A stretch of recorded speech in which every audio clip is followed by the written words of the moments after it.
എൻ്റെ ക്ലാസ്സിലും ഞാൻ പഠിക്കുന്ന സമയത്തും എൻ്റെ ക്ലാസ്സിൽ 10ാം ക്ലാസ്സിലേക്ക് ചെന്നപ്പോൾ ഏറ്റവും ബേക്ക് ബെഞ്ചിൽ 2 ബെഞ്ചിൽ 10ാം ക്ലാസ്സിൽ താടിയും മീശയും വെച്ച കുറേ ആളുണ്ടായിരുന്നു.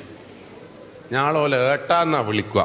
അതുകൊണ്ട് തന്നെ നമ്മുടെ ക്ലാസ്സിലേക്ക് ചെല്ലുമ്പോൾ നമ്മുടെ മനസ്സിൽ പഠിച്ചിട്ടില്ല എങ്കിൽ തോറ്റാൽ ഈ ബേക്ക് ബെഞ്ചിലാണെന്നുള്ള സ്ഥാനം നമ്മളെ മനസ്സിലുണ്ടായിരുന്നു. നിങ്ങൾക്ക് തോൽവി അറിയില്ല.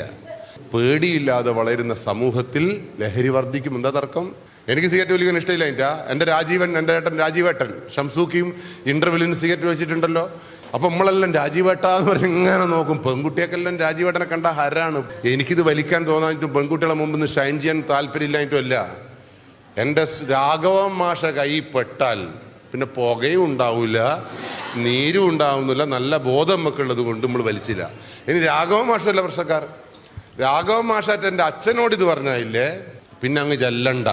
അതുകൊണ്ട് തന്നെ പിന്നെ അടുത്ത വീട്ടിലുള്ളവരറിയാം, പിന്നെ നോക്കുകയേ വേണ്ട. അങ്ങനെ എല്ലാം തെറ്റ് ചെയ്യുമ്പോൾ പേടിയുള്ള ഒരു സിസ്റ്റം നമ്മളെ നാട്ടിലുണ്ടായിരുന്നു.